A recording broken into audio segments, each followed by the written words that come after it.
Gledate Gorenjska poročila na GIF TV. V teh dneh bo minilo že leto dni, odkar ste prevzeli mesto državnega svetnika. In kako ocenjujete to delo državnega svetnika? Ali sploh mogoče lahko premaknete državni svetniki tale voz kam naprej? Zdaj, nekako v tem letu, ker smo res hodimo 2-krat, 3-krat tedensko v Ljubljano, lahko rečem, da mogoče tako na zunaj se kakšnega posebnega vpliva državnega sveta ne vidi. Vendar v svetu se veliko dogaja, veliko stvari se rešuje, v nekaterih področjih nam je celo uspelo, ampak računam, da s dolgotrajnim delom, pritiskom tudi na politiko, se bo morala kakšna stvar spremeniti, ker sam osebno pravim, da je državni svet nekako vest politike in tudi glasovanje v svetu je zelo zanimivo. Večino stvari, ki smo jih do zdaj sprejemali, smo izglasovali skoraj soglasno, ampak so pa diametralno drugačne, kot jih sprejema državni zbor. No, v tem letu ste se soočili s številnimi problemi, ki jih rešujejo že župani. Eden izmed teh je tudi regijska bolnišnica, ki bo lokacija. Potem ste se soočili z Orehkom. Drži, prav Orehek je bil nekako uvrščen na mojo pobudo. Bolnišnica je bila nekako regijsko porinjena v odločanje. Organizirali smo celo posvet na to temo, kjer smo veliko razpravljali in jaz mislim, sprejeli tudi dobre sklepe o tem, kako naj bi bolnišnica izgledala in ki naj bi bila.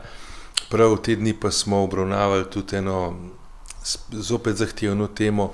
Kolegi so potem nekako v razpravi omenili, da gre za odpiranje Pandorine skrinjice na temo šol za otroke s posebnimi potrebami, ker se meni osebno je zadeva nerazumljiva, da ko se generacije otrok manjšajo, ko so vpisi v osnovno šolo povsod manjši, tako da imajo že šole probleme s premajhnimi vpisi, se pa v teh šolah pojavlja pa enormno povečanje vpisa.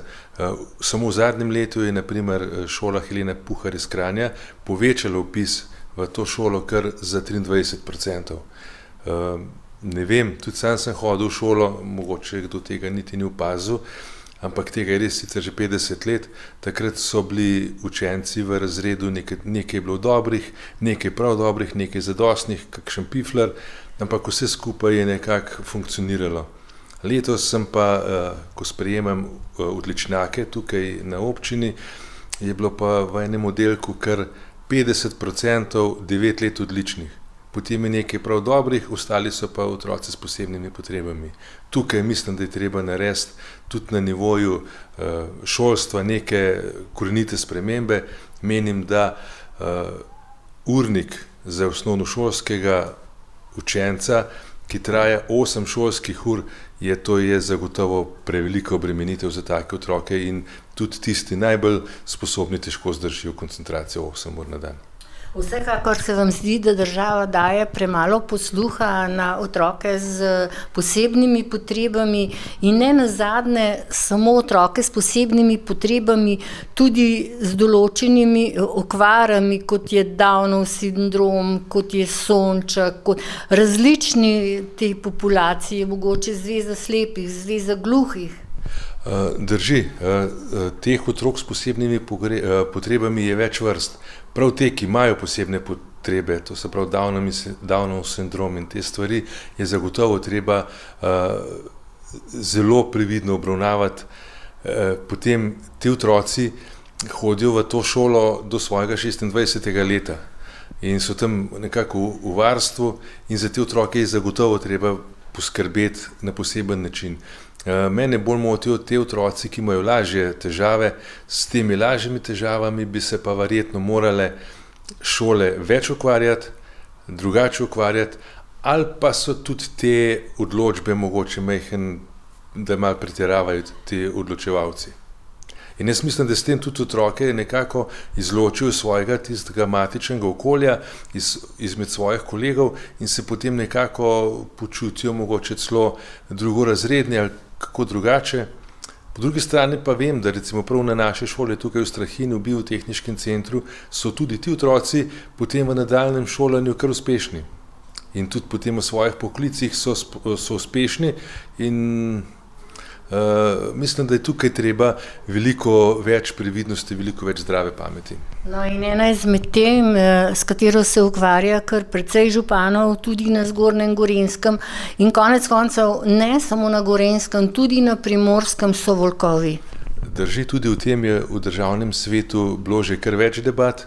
O tem je bilo organiziran tudi posvet na to temo, kjer so bile jasno izražene zahteve, da je populacija volkov v Sloveniji odločno prevelika, da jih je bilo v tistih obdobjih, ko ni bilo problemov z volkovi 20 do 25, danes jih je 150, verjetno tudi 200 in da to resnično povzroča velik problem.